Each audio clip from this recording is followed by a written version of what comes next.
What were some of the things you found that are really important for people? Mindset is where you start. There is an overwhelming amount of evidence that shows that those people who have a positive mindset towards aging, meaning they believe that the second half of their life is filled with potential and opportunity. Literally, health outcomes are much better. Longevity outcomes are incredible. Much better health outcomes along the way and an extra 7.5 years of life. This number has been found again and again. So the place this has to start is you have to shift your mindset. We have research that shows that fear kills creativity. Does it shock you at all? Fear, from a performance standpoint, it crushes learning, creativity, motivation. There's huge penalties for too much stress. Using fear as a motivator, using fear as a selling tactic, it's lame. You better find a different motivator. This is not gonna work. What does it take to do the impossible?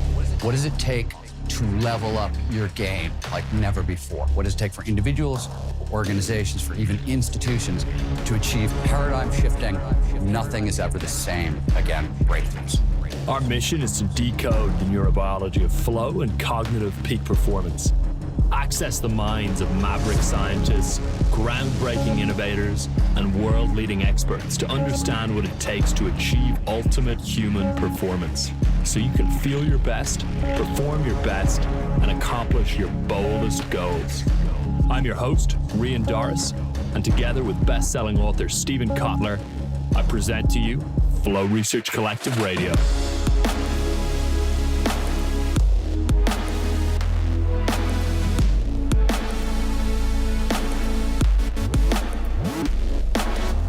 Today, we're honored and humbled to have Stephen Kotler join us. Why so many people are listening or watching this episode can be summed up in two simple words: Stephen Kotler. And for those who don't know who Stephen is, you'll be thrilled that you decided to click play and tune in. But before we bring Stephen on, it's time for our Perfect Labor Storm segment. So on each episode, we focus on just one disruptive, surprising, or worrisome trend that we believe you should know. Here is today's Perfect Labor Storm. So get this. The Flow Research Institute reveals that top executives in Flow are 500% more productive. Juxtapose that with the numerous studies that are coming out almost every day these days that report nearly 6 in 10 employees are burned out and 8 out of 10 suffer from work-related stress. So one solution offered to mitigate burnout and stress is more flexibility or more balance with personal and work life. But if I'm doing the math right, it seems the answer might lie in Stephen's research, Flow. If executives in Flow are 500% more productive, that means they can produce the same amount of work on Monday as the rest of the people in steady state Flow produce working Monday, Tuesday, Wednesday, Thursday, and Friday. So I'm not sure if we got your attention yet, but how about this? Flow helps people amplify creativity 400 to 700%. The solution to burnout and stress and creativity might not be in the 4-day work week, remote work, office parties, other perks. It might be in human peak performance. And so without further ado, let's welcome today's special guest, Stephen Kotler.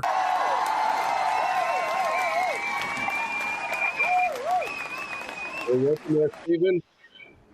All right, Jason, good to be with you. Yeah, standing ovation from our Googleization Nation crowd. Absolutely. So, Stephen, we got so much to dig into today, but why don't we start with this? Tell us a little bit about your journey of how you got into flow and peak performance and this being a passion of yours before we dive into the book. So it's a great question. So I started my career as a journalist in the early 1990s, and I was fascinated by sort of two things, and at the time they weren't overlapping at all. But journalism is this great gig where you get to, get paid to exploit your curiosity.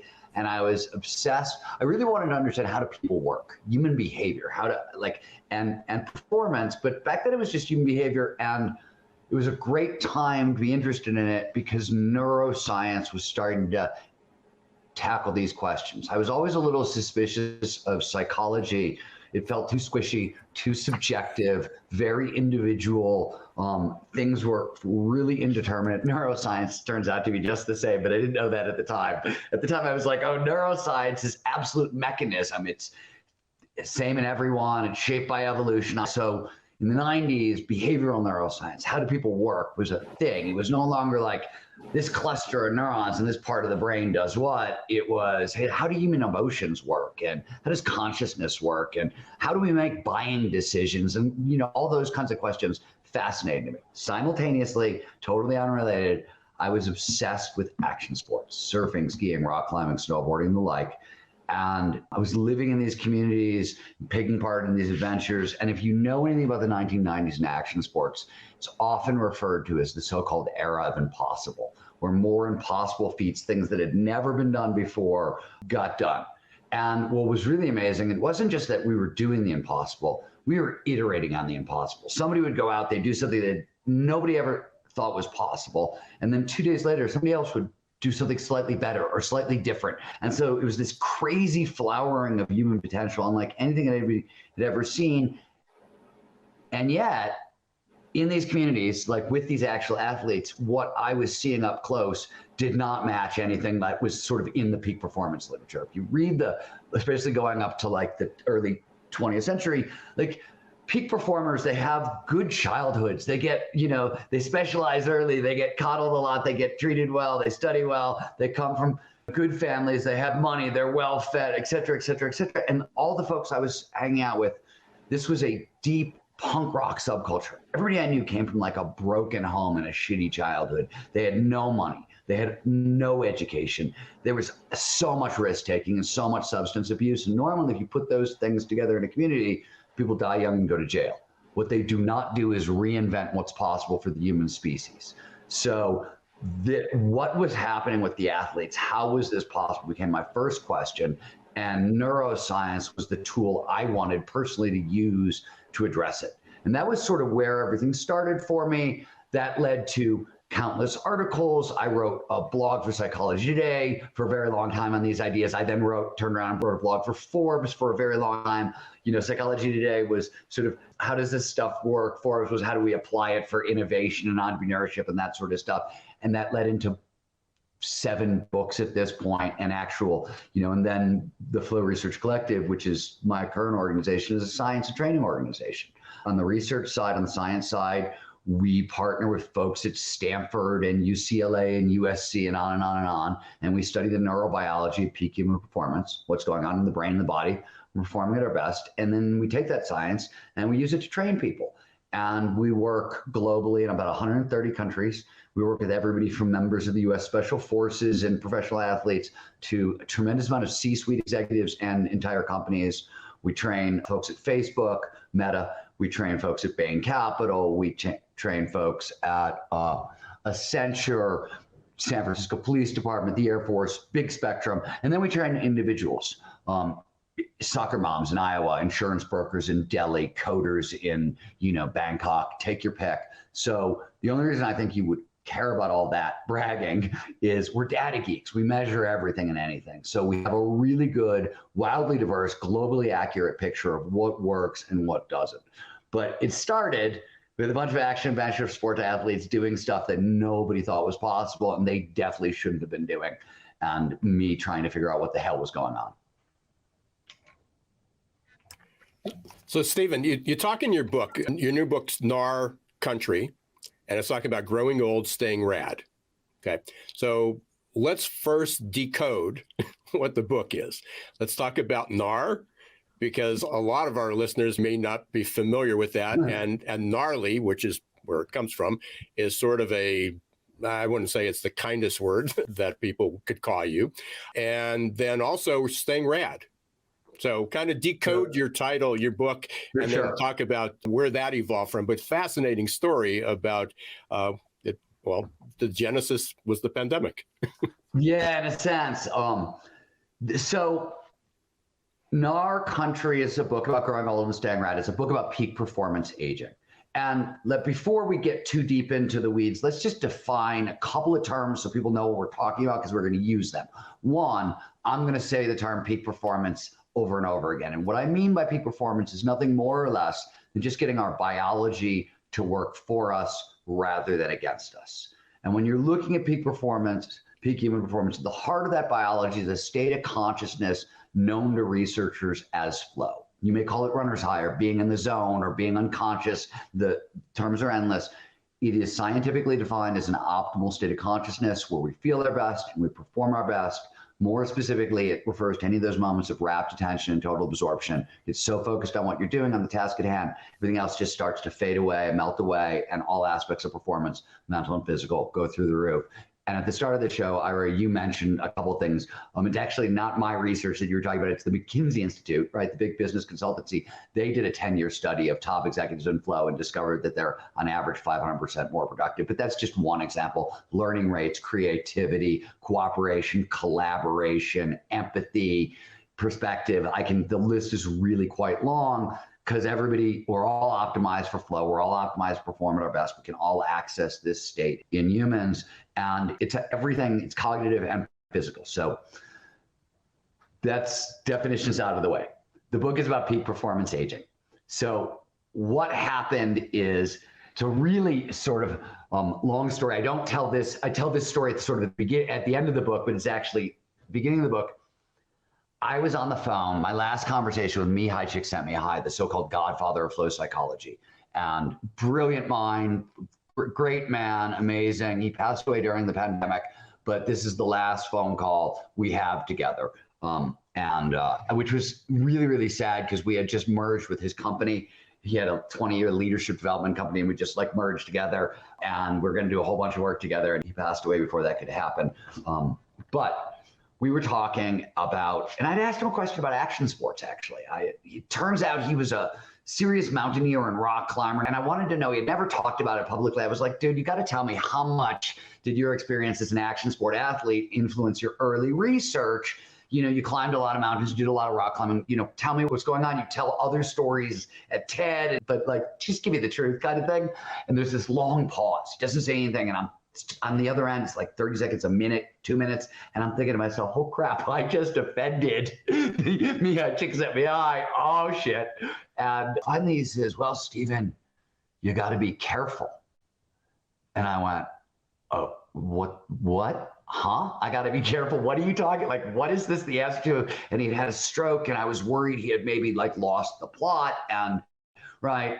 And so I was like, well, Mike, Mihai, what do I have to be careful about? He's like, well, you do something your whole life for flow, and then you get to be my age and forget about climbing mountains. Some days I can barely get out of bed. You need a backup plan. You got to be careful. And it was literally like the godfather of flow psychology talking to like one flow junkie to another saying, look, man, however you get the most flow in your life, you sort of need a backup plan.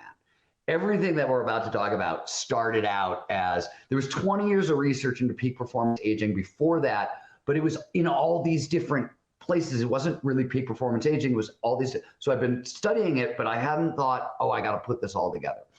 We'll come back to why this was my particular backup plan later. What I decided to do is teach myself how to park ski.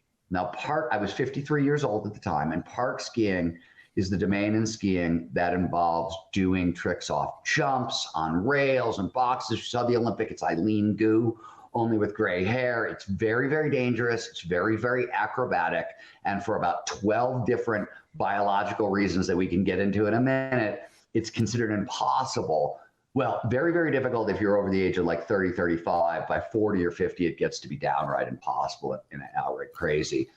And what I knew that other people didn't maybe was there were a bunch of studies in fields like systems neuroscience and embodied cognition and flow science and a couple other fields that in the lab, in these studies, these ideas said, hey, if you put them together, older adults should be able to learn and progress in seemingly impossible activities like park skiing. And I decided to put it to a test. And I made a list of 18 tricks it was actually 20 tricks that would get me from 0 to intermediate. Never done this before to I'm an intermediate. I created a methodology, plan, blueprint, here's the tricks. And the goal was really, I wanted, terrain parks come in sizes. There's kiddie parks, small parks, medium parks, large and extra large. The extra large is pros and large is experts. I figured if I could ski a stylish line through a kiddie, small and medium park, right, and learn these 20 tricks, that was pretty, I got to intermediate and I had like, wow. And I thought maybe it'll take 5 years, right? But it was a backup plan. We'll talk about what that plan was in a bit, but cool. I got there in a season, and it was crazy how fast I progressed. Like, it didn't make any sense how fast I was progressing in this activity. My ski partner, now mind you, I had been skiing my whole life. I was a big mountain skier, which meant I like stayed in contact with the snow and went straight down the hill, right? Park skiing is backwards and sideways and upside down. There's all kinds of tricks. Very, very different. I had a ski partner. He was a former sponsored athlete. He'd gotten very hurt, stopped park skiing, hadn't park skied in probably a decade. He started applying my stuff, comes back to the sport, and he's making crazy progress. So we think to ourselves, wow, this is really cool. We've run the world's smallest pilot study, but we've got tantalizing data.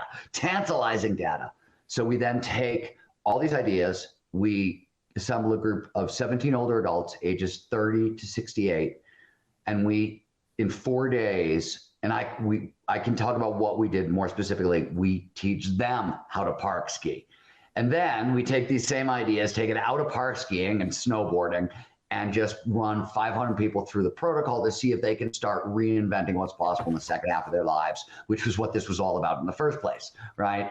And the results have been stunning. So we like what we've done. We're confident in it. There's way more research to be done, but Gnar Country really sort of chronicles that original experiment. And it was two things. One is experiment in peak performance aging. The other thing, and I'm sure you noticed this as you were going through it, it's a bit, it goes day by day through my season. And the reason is nobody has ever, at least that I am aware of, written a book about applied peak performance. Even myself, and I've written 7 books about the science of peak performance and how it works in the real world and in business and in science and technology, all these places. But like, how do you apply this stuff on a day-to-day basis?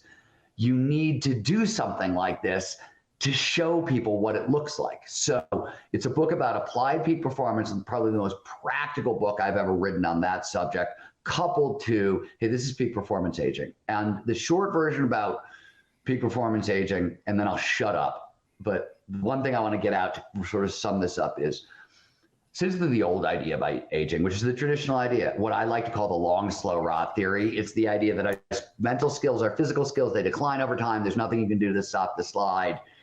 Good luck. And it turns out there's a pile of research dating from the 90s to now that says this is not true at all. All the skills we used to think declined over time, it turns out we now know they're use it or lose it skills. And if you never stop training these skills, as I discovered, and as everybody I worked with discovered, you can learn them and even advance them far later in life than anybody thought possible. And just to put a bow on this for people, if you go to the gnarcountry.com, the website, Gnar, Gnar country.com, I have to go back to the title in a second now that I've said all this stuff. You can click on peak performance aging experiment. We made a video. We actually had a National Geographic camera and follow us around and record the experiment so you can see all of this. Now, what is the title of the book? Gnar, as you pointed out, is action sport slang. It's short for gnarly, and it's a very specific meaning. Action sport athletes are actually very, very literal because these terms can be life-saving in certain scenarios. In action sports, Gnar is defined as high in perceived risk and high in actual risk. Hey guys, you sort of dropped off my screen. I can't tell if you're still with me. We're still here. We're just highlighting you. All right, cool. High in perceived risk, high in actual risk. And country is any defined territory or landscape. And thus, Gnar Country is a great description of our later years, high in perceived risk, high in actual risk. And as I sort of learned along the way, a phenomenal description of the gritty mindset we need to thrive in those later years. So that's the book. That's where it came from. That's the title. And that's a little bit about it. How'd I do? Great.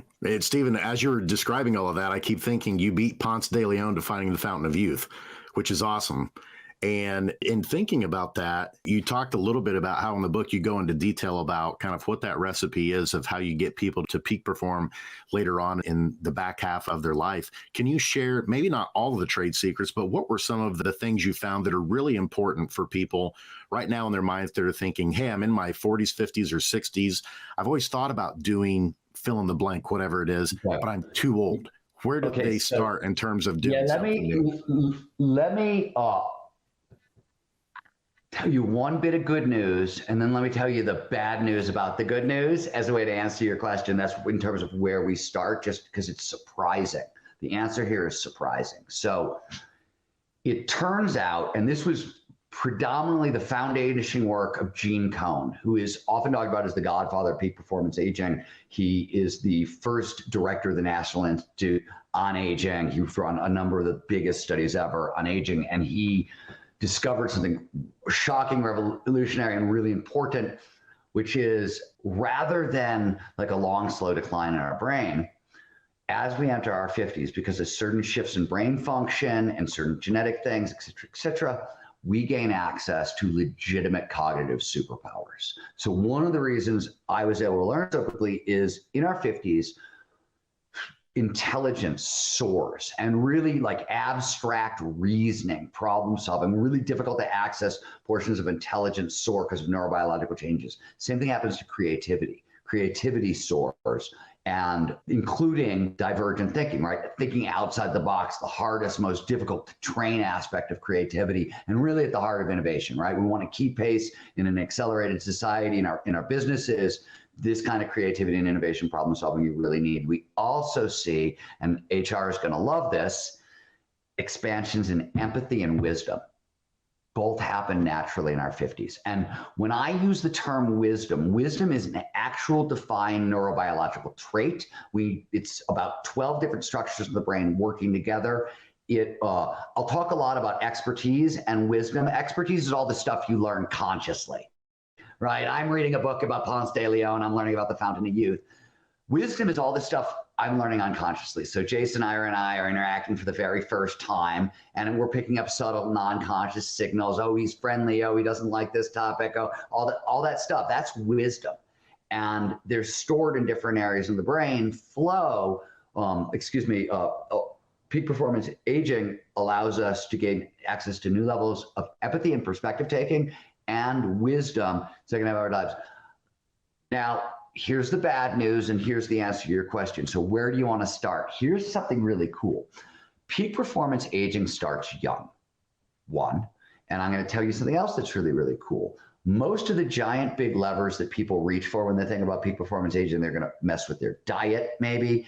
They're going to, if they're Western traditionalists, they're going to go to the doctor and they're going to start taking a bunch of pills.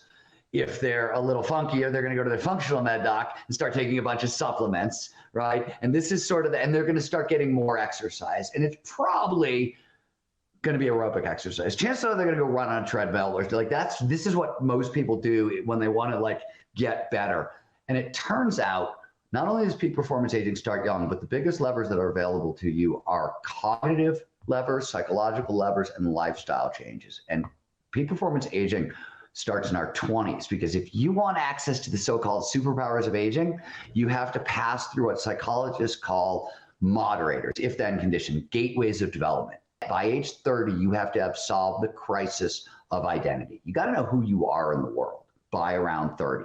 The reason is, in the next decade, by around 40, you got to solve what economists sometimes term as match quality or match fit, which is a blend between who you are, your values, your strengths, and what you do in the world. Usually what you do for a living or what you do with the bulk of your time. That's in your, and if you don't know who you are by 30, you can't solve that by 40, because how do you know what your strengths are and your values are if you don't know who you are in the first place?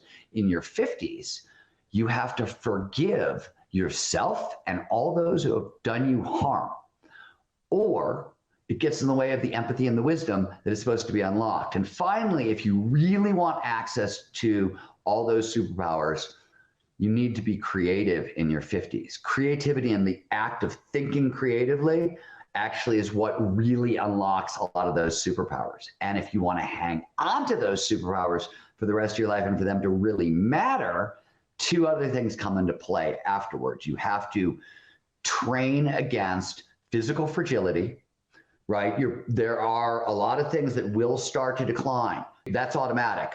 The difference between then and now is we used to think we were just screwed. Now we know, oh no, if you train like a madman, you actually can hang on to this stuff so much longer. In fact, let me just give you one data point to emphasize this, because it's the one I like the most, because it was the one I'd heard so frequently, which is VO2 max, which is the upper threshold aerobic capacity, starts falling off in our 20s and like really goes off a cliff after 50. And people were like, yeah, you'll never get top VO performance in somebody over 50. You just can't do it. And it turns out that's totally wrong. With a couple of modifiers, there's all this data that just came out on, they started measuring VO2 max of 80-year-old triathletes, and they found their VO2 max is like a healthy 35-year-old male. So in their 80s. And so, and you can start training it, by the way. If you're 79, you can start training it and make a dent. But what the research shows is to preserve the VO2 max, you really want to start in your 50s. So physical fragility, you got to start fighting against in your 50s. And we can talk more about what that means later. I will also say that knowing what this means, and I'll get to this, but I just want to make this point, really matters from an HR perspective. Knowing all these things and what I'm about to say really matters from an HR perspective. I'll come back to the point in half a second and finish this one. You also have to train up risk tolerances. So simply put, all the things that we get, all the superpowers, if there's too much fear in our system, when we're fearful, we're not creative. The brain gets logical and linear. So when we're scared, it goes, give me a safe solution, give me the thing that worked a million times. Don't find some wild new solution that may not work, because you know my ass is on the line. So risk aversion increases over time.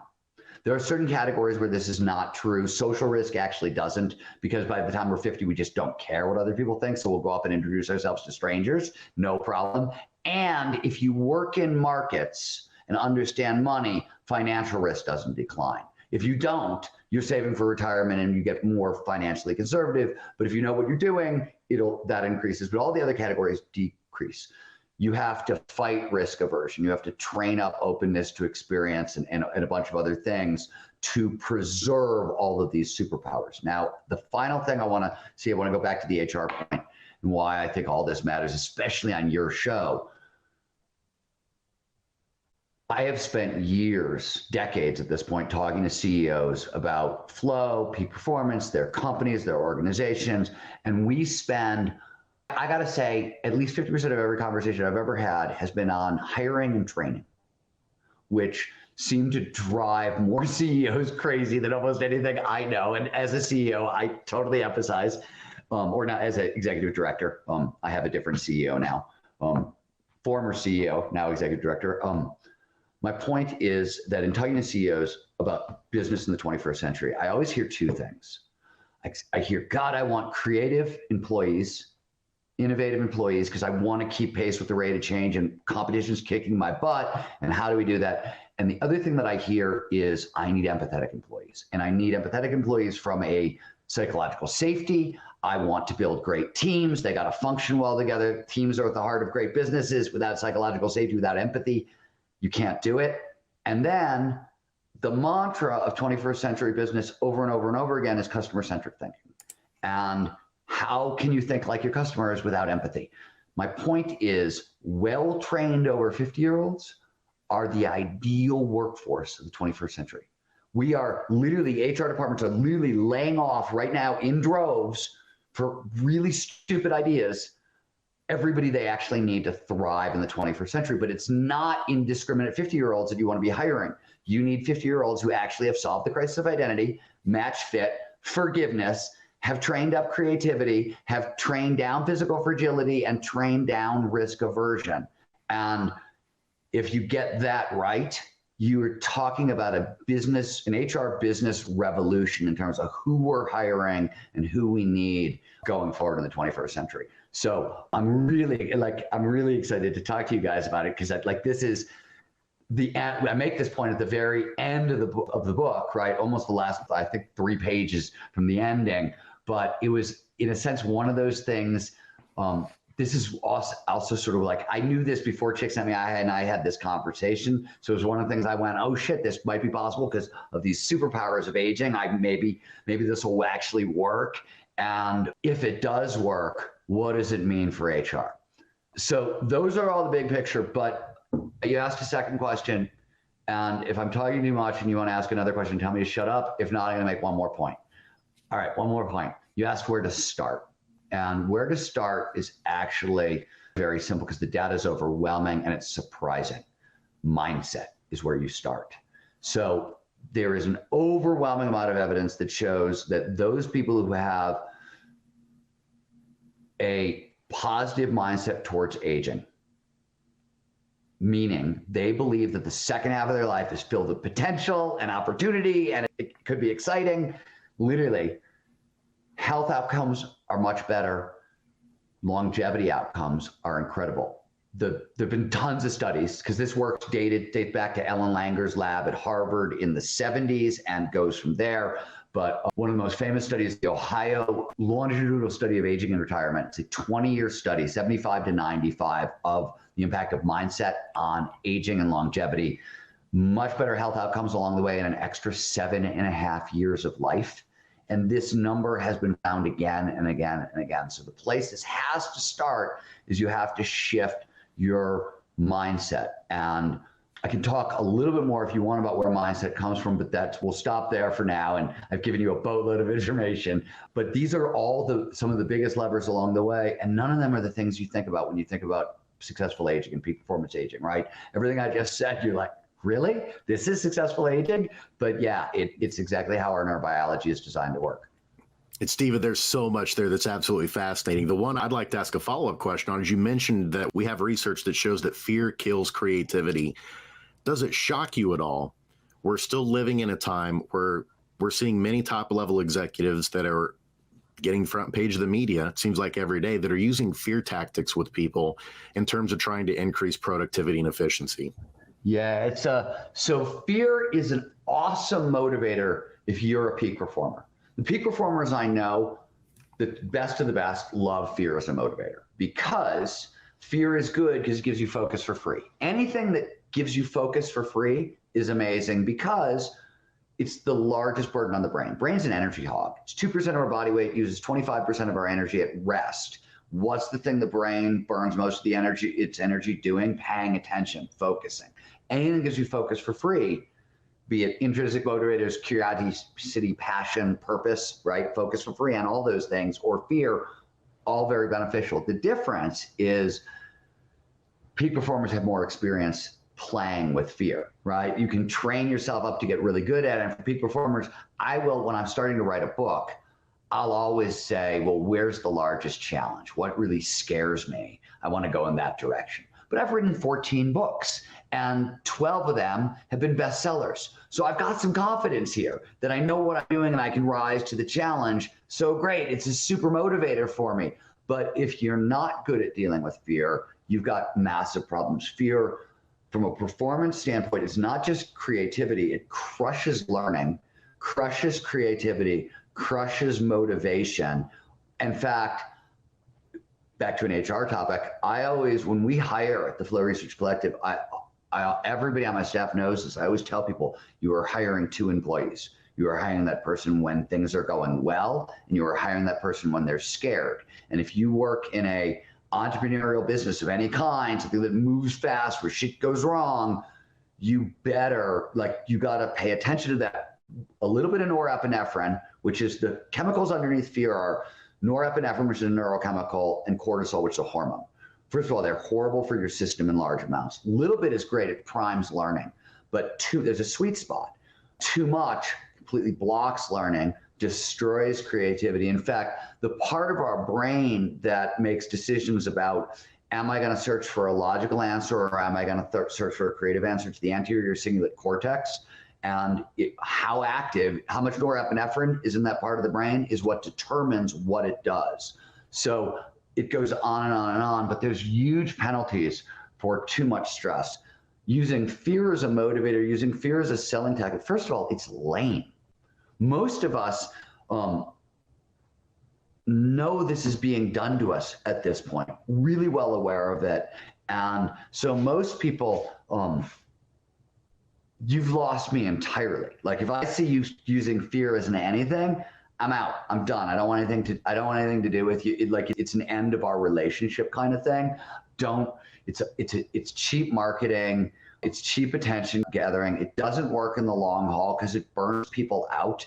You're not going to end up where you want to go ultimately. And you know this. You can threaten to fire an employee, or you can, work with them a different way, which is more, you get to threaten to fire an employee once, right? That's sort of a card you get to play once, maybe twice.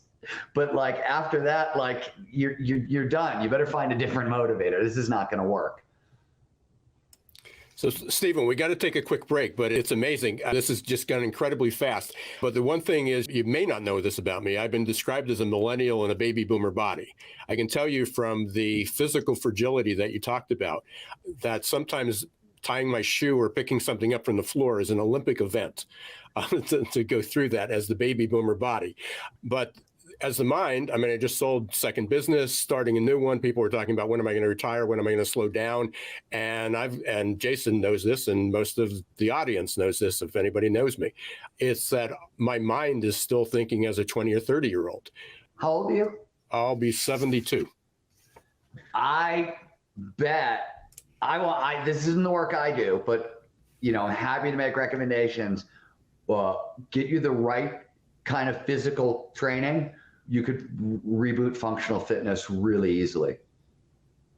Yeah, there's no doubt about that. And even as you described, I mean, I exercise every day. I do 45 or 50 minutes on a Stairmaster. But what I don't do is enough stretching, but I do activity every day. Yeah, you're doing it wrong. Yeah, I heard you. I heard you loud and clear. Right thing, but you do not want to be. So, okay. So very quickly, I just have to say this because we mentioned the Stairmaster twice.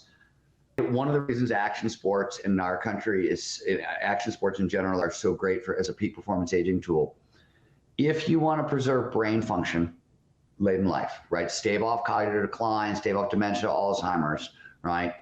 There are two things. What you really want is neurogenesis and the birth of new neurons, the birth of new neural nets.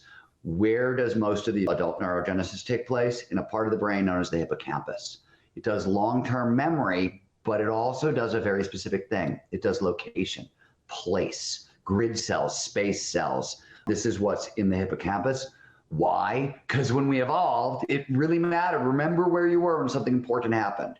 So if you want to stimulate neurogenesis, you want to have emotionally charged experiences in novel outdoor environments, because that's exactly what the brain evolved to do. So if you take your running off your treadmill and into the outdoors, novel environments, bury your roots every day kind of thing, but massively amplifies neurogenesis and preserves those neural nets. So like you're almost there, but you got to take it outside. We'll take it outside. We'll have to talk to you about how do you keep the hips going, the hips and the knees. We are talking with, we've described it before, incomparable Stephen Kotler. Amazing. I was the fastest 35 minutes I think that we've ever had on this show. And we say that every week. But I appreciate you being here. Stephen, there were so many things. You talked about relating this to HR. You talked about older workers, and companies have been shedding older workers for years. And just at the time when they've got wisdom, you talked about empathy, certainly much more than a buzzword anymore, talking about human connection. I was listening to a show last night or a podcast, and the new research is that one out of every 4 males in the work, I don't know if it was in the workplace or just in general, are lonely. They don't have a single friend. And again, how do you have this human connection? We talk about labor shortages. We talk about, every executive is talking about more productivity, more creativity, more innovation. How do they grow? But I love when you talked about hiring, that you hire 2 people. I've said for years, and that was sort of what my company was about, Success Performance Solutions for 28 years, the one I just sold. But we talked about hiring people, and we did a lot of behavioral testing, cognitive testing, personality testing, that type of thing. But people would say, are they a good fit? And I'd always look for what you talked about was that second person. What happens when the second person shows up? And the analogy that I used was that everybody's looking to say, hey, it's got 3 round tires. But the fourth one's when is the fourth one going to go flat? How fast is it going to go flat? Doesn't matter that there's 3 good tires. but there's a fourth tire, and you have to address that issue. So I love everything you say and crossing over that. Now, the one thing, though, you talk about, there was a question you asked. How do you progress as a skier if you can't actually ski? And I think there's a lot of people here talking about that, is not only getting past the mindset of I'm too old to do that, or I don't live in the right place, or I've got too many. There's a whole list of excuses people have. How does you know, I don't want to say extreme sports, but how does this, I guess, defiance of fear and defiance of aging fit for the average Jane, Joe, Bill, Sue that's sitting out there in their office and say, I'm just trying to get my bills paid. I'm just trying to make enough so I have time. My kids, there's food on the table, my kids are taken care of, because there's a lot of people that are literally just surviving, and even finding a half hour to go outside and do something or exercise is pushing the limit. So how do you progress as a skier if you can't actually ski? So I'm not actually going to answer that question. I'm going to answer the other question you asked, which is what should most people do to buy back time, right? When they're like, that's all they can do is just like, we can start. I just want to start there because we haven't talked much about flow, and this is the answer is going to be very, again, kind of surprising here. So flow significantly amplifies productivity, learning, motivation, creativity, et cetera, as you pointed out, and McKinsey discovered one day in flow, you can get as much done as your steady state peers. 2 days a week in flow, you're 1,000% more productive than the competition, which is cool. My point is that flow, if you can get into more flow more frequently, you can get much more done in much less time. And it's going to be much higher quality work. So the question is, and especially if you're super stressed out, right? You're describing people who are very stressed out, languishing a little bit, burned out, right? So overwhelming pile of research. A bunch of it came out of COVID, actually. They wanted to know who's flourishing now and who's getting their ass kicked, and what are the conditions, right? What are the variables who's led to thriving now? And Adam Grant actually talked about this research in a recent TED Talk that he gave, but the one determinant of who's thriving now is who had the most flow during COVID. How much time you spent in flow was the single largest determinant. How much time you spent in flow is also very important towards preventing burnout. So these are related. And what we tell people, or we always start with people, is what's known as your primary flow activity. This is the thing you've done since you were a little kid that just drops you into flow. Most of the time, you do the activity, you're going to just sort of disappear into the activity. For me, it's skiing. My wife, it's hiking the dogs into the backcountry. For friends of mine, it's gardening or dancing salsa or samba and by the way, I have to learn a bunch of very complicated calculus for some neuroscience work I'm doing. And I decided I went all the way back to Algebra 1 because I was getting confused. I was like, damn it, I'm just going to start over. And it turns out, second time around, algebra is flowy. Who knew? Turns out algebra can be flowy the second time through when you actually understand what the hell's going on, which is what happens when you learn at 55 what you should have learned in 5th grade. Besides the point. Anyways, that's your primary flow activity, right? And the thing I want to tell people is if you want more flow in your life, double down on your primary flow activity. Why? Flow is essentially kind of focusing skill. In the same way that mindfulness is like a focusing skill, flow is a kind of focusing skill. And the more flow you get, the more flow you get. So if I want a lot of flow at Tuesday at work, if I go skiing on Sunday, I'm training my mind to focus in a specific way.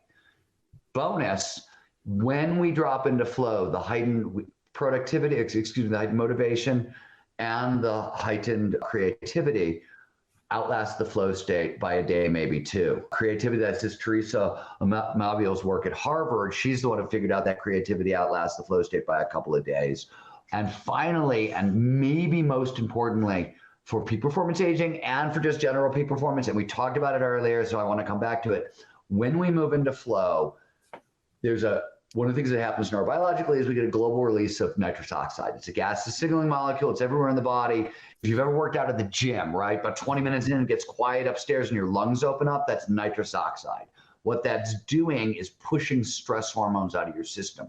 Flow resets the nervous system to zero.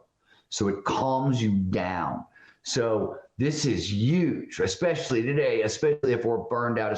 So if you only have a half an hour to get outside, double down on your primary flow activity. What the research shows, if we could spend about 3 to 4 hours a week on our primary flow activity, that is enough to really start this moving. So again, it's a counterintuitive place to start, but you want to increase productivity. You don't have enough time. The very best way to increase productivity is to increase your time and peak performance. Flow is a very trainable skill, but if you're burned out, because that was who you were describing, this is where you want to start, right? So, how do you progress as a skier if you can't actually ski? I trained like a madman in the gym, and then we built a terrain park in an abandoned gold mine, and I dirt skied. And if you want to actually understand the meaning of pain, try to learn how to slide a rail on skis while you're falling into dirt. Even in full body armor, it was extremely painful. You talked a lot about the physical side of this. It is to get into flow and to stay in peak performance. How much has to be physical? I mean, none. Mostly flow, and most of the work I do is on cognitive peak performance. But there are people who we work with athletes, and this is a book about an athletic study, but like we train executives, right? Flow state, if you want more flow in your life, flow states have triggers, preconditions that lead to more flow. Flow follows focus. That's what all the triggers they do. They drive attention to the present moment. They do it a bunch of different ways neurobiologically, but that's what is going on. There are 26 known flow triggers, and all of them grab hold of your attention and drive it into the current moment. So action sports work because risk is a flow trigger for sure, but it's not just physical risk, emotional risk, psychological risk, intellectual risk. These are all flow triggers. Creativity is a flow trigger. So pattern recognition, when we link ideas together, you get a little squirt of dopamine, which drives focus, right? That's a flow trigger. So I mentioned earlier, Chick sent me a high in my backup plan. This is a great time to mention this. I was a big mountain skier. Risk was my primary flow trigger. Risk as you get older as your primary flow trigger is stupid. That's dumb. That's not a good, healthy way, right, to age. What I figured is if I could go 0 to intermediate in park skiing and that sort of those tricks would allow me to creatively interpret the mountain terrain features. When you see an interesting feature, oh, look, there's a mountain of snow. I'll bet I could use it to spin, flip, whatever. That's pattern recognition. And if you stack creative idea on top of creative idea on top of creative idea, you actually get this amount of dopamine you get with risk. Novelty is another flow trigger. So this could mean go skiing in a new environment you've never been in. This could be try a new trick, or I have to, if you're looking at the bookshelf over my back, that's all neuroscience. And I have to read a lot of neuroscience to do my job. And most of what I read is textbooks. And as you can imagine, they're the most thrilling, exciting books you've ever read in your entire life, like page turners, right? So what do? When I have to read a bunch of neuroscience books, I tend to get a hotel room with a balcony that looks onto a huge natural vista. And I sit out there and I read. The novelty of the vista primed my system with some dopamine. And as I'm reading, I start making connections between ideas. That gives me a little more dopamine. Suddenly I'm reading in a flow state. Learning is through the roof. Retention goes up. I'm reading faster, et cetera, et cetera. So you can do it on the mountain, or you can do it, if you're just trying to train yourself up in whatever it is that you want to train yourself up in. So, Stephen, for folks who may be listening who are thinking, well, I'm not sure what my flow activity is to get me in flow, how can they go about discovering that? And then a second question we have from a listener is, how would you change office environments to help teams flow in the workplace? Okay, so both are great questions. Let me start with the second one because I forgot the first one already. But let's talk about the office environments, and then you can ask me the first one again. So there are individual flow triggers and group flow triggers. There's a shared collective version of a flow state. In fact, the most common flow state on earth is two middle managers in conversation at work. Why? Because management, once you're at the management level, there's a little risk involved, right? There's usually money on the line when you're talking about managers. There's some risk, and interpersonal flow managers, they know how to manage. They know what to like focus on, and they get right into it. And two managers who get into a conversation and lose a couple hours solving problems, most common flow state you can imagine. So very common at work, but if you want to optimize for team flow or interpersonal flow, one, open office plans are a disaster, just flat out disaster. They shouldn't exist. You need to be able to wall the individual off from the rest of the group. You need to be able to wall the team off. If you're looking for a model, what you're looking for is Skunkworks, innovation accelerators. The most famous innovation accelerator in business is Skunkworks, right? When Steve Jobs wants to invent the Macintosh, right? He leaves Apple, goes and rents a little shop behind the Whole Earth restaurant in Silicon Valley in Menlo Park, flies a pirate flag, right? Says it's better to be a pirate than to join the Navy, and secludes the research team. And what do you do in a Skunkworks, right? You wall everybody off. You have complete concentration.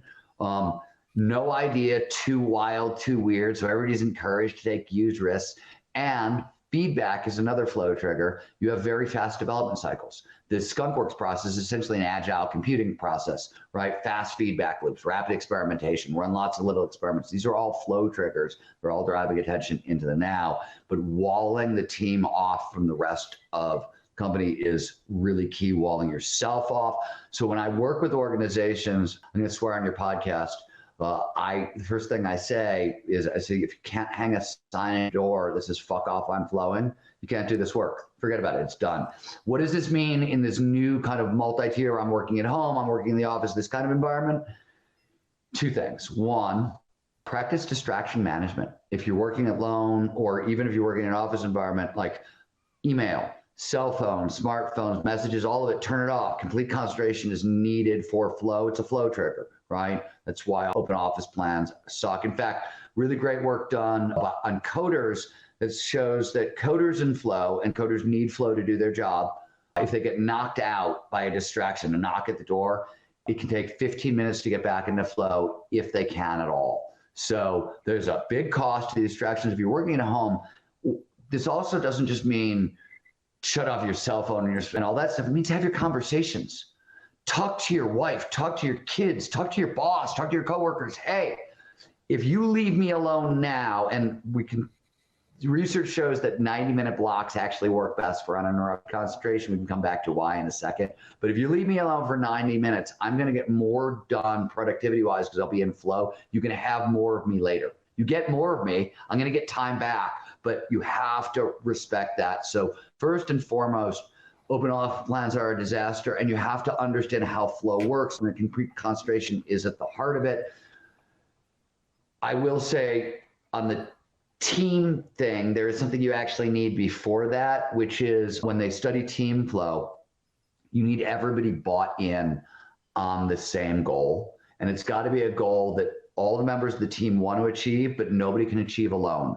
So it's only by working together can you achieve. It's called a collective ambition so it's, if you're trying to engender team flow at work, the place you have to start is collective ambition. The team has to all be bought in that this thing that everybody wants, you can only get by working together. And so that it has to start there. You also have to wall the team off and do a whole bunch of other stuff. But I wanted to answer that question first.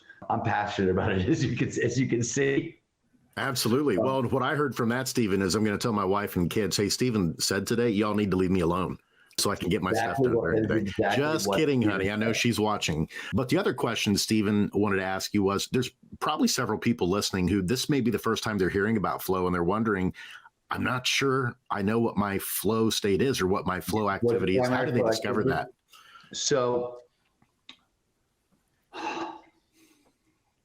I'm going to give you a very short answer. There's a lot of longer answers, but flow significantly increases learning and memory. And let me take this one step further. Quick shorthand for how do learning and memory work. The more neurochemicals that show up during an experience, the better chance that the experience will move from short-term holding into long-term storage. Flow is this big neurochemical dump. One of the things neurochemicals do is they tag experiences important, save for later.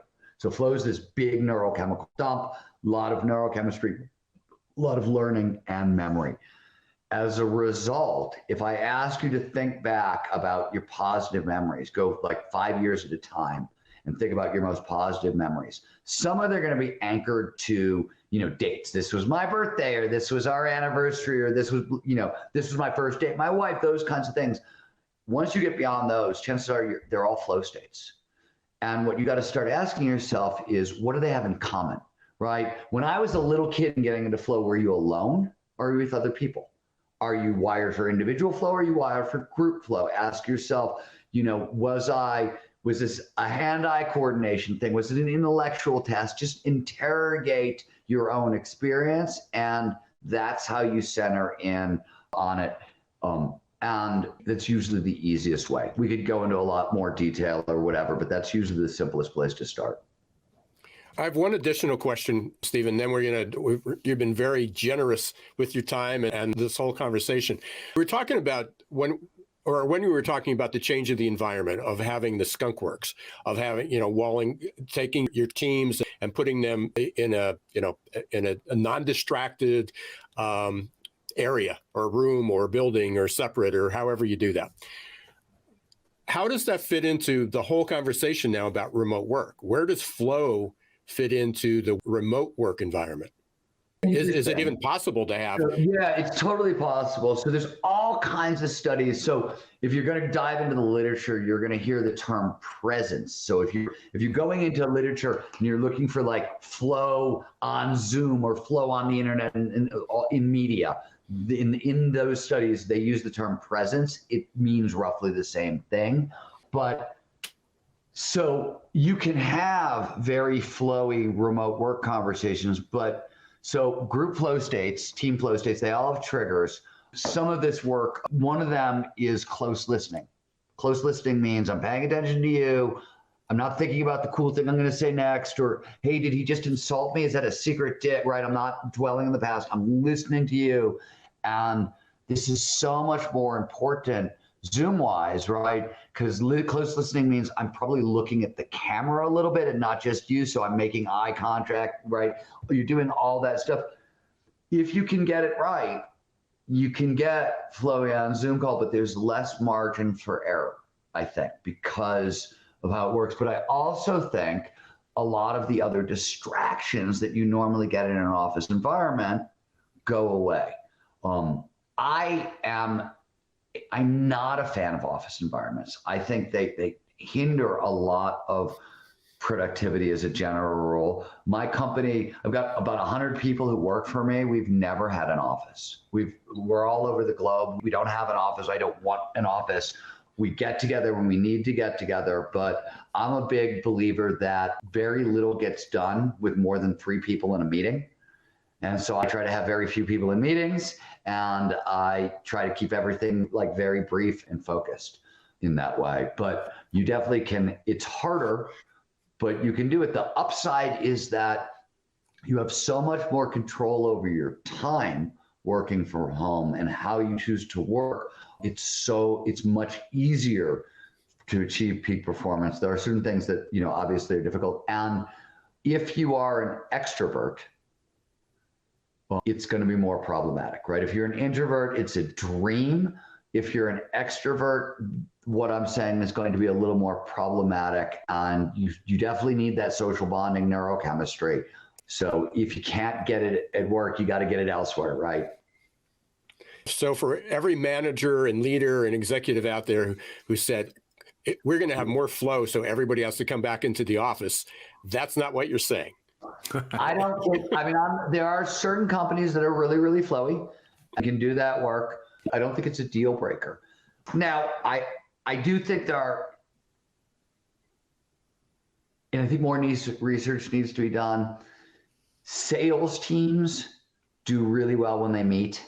right? There are certain kinds of teams that it's something about the cultural fit, and we need to really talk about it. This is sort of like we're at the cutting edge of like what we know and don't know. You know what I mean? Like I could keep going this way, but I'd be making shit up as I went along. Well, right? It's ironic that you brought up sales, because sales was probably, you know, it's a remote will never work, but sales has always been remote.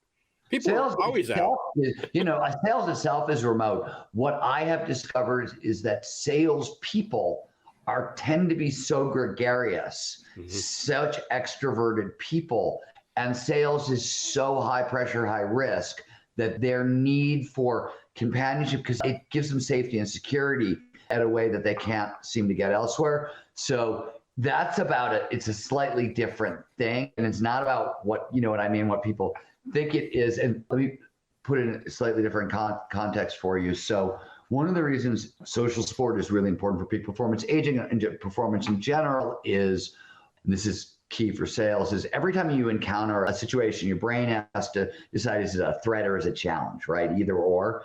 And one of the things it does to assess this is it says, do you got backup?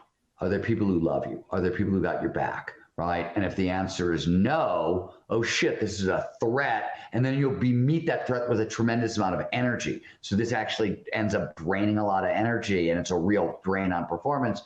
If you've got people who love you and are going to pick you up if you fall down, or people who understand the challenge and they've got your back, blah, blah, blah, that calms you down. And because you're calming down, you're getting access to better learning, better creativity, all the stuff we talked about before.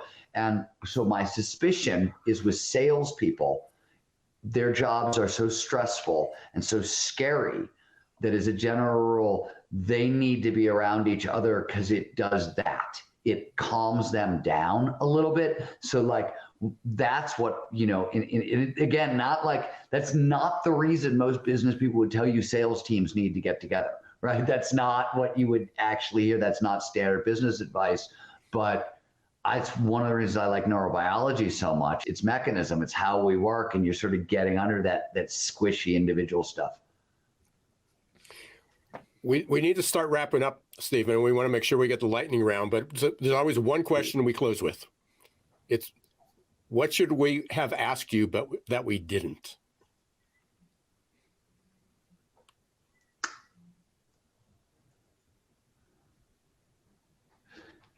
I wish you'd asked me the relationship between flow and your favorite word, adaptability.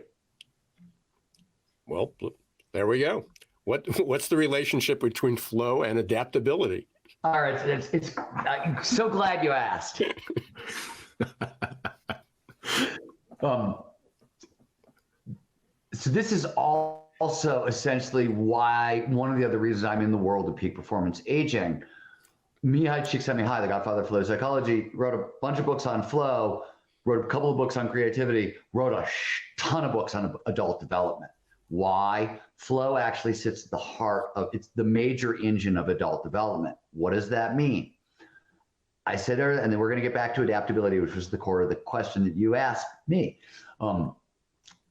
We said flow states have triggers, preconditions that lead to more flow. The most famous is known as the challenge skills balance. We pay the most attention to the task at hand when the challenge of the task slightly exceeds our skill set. So you want to stretch, but not snap. What this means is every time we go into flow, we're pushing on our skills. We're learning, we're growing. On the back end of a flow state, we are more complex, we are more adaptable.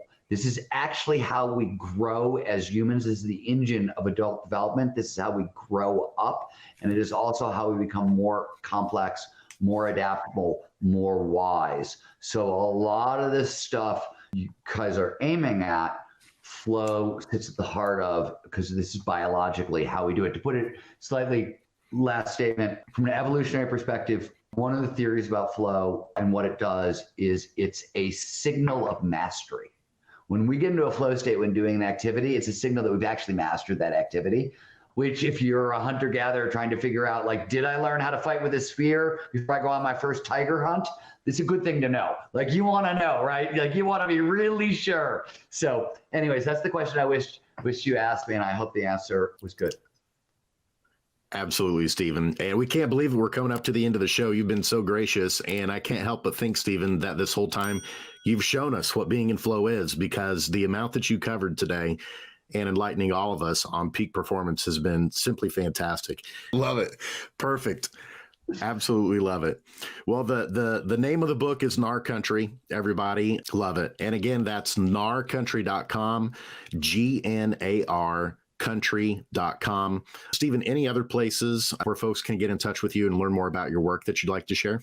StephenKotler.com is me. FlowResearchCollective.com is the Flow company. And one thing that for everybody listening, if you want more flow in your life, so it turns out there are 6 major flow blockers, things that stand between people and more flow. And I got so tired of explaining them that we built the diagnostic. And anybody can take it. If you go to www.flowblocker.com, it's a free diagnostic. We'll email you the results. And even better, we'll email you a detailed multi-page, step-by-step, here's your action plan. So there's a whole bunch of stuff for our listeners. Perfect. Stephen, thank you so much for joining us today. And we hope to have you on again in the future to talk about this and the continuation of your work. I'm going to kick it back over to Ira as he gets ready to segue us to the end. But it's been a pleasure being with you today. Yeah, thanks, Stephen. It was great to meet. Thanks for being so generous with your time. Literally, this was a rabbit hole. So for every response that you gave, I had like 3 more questions. So hopefully that you might come back some other time.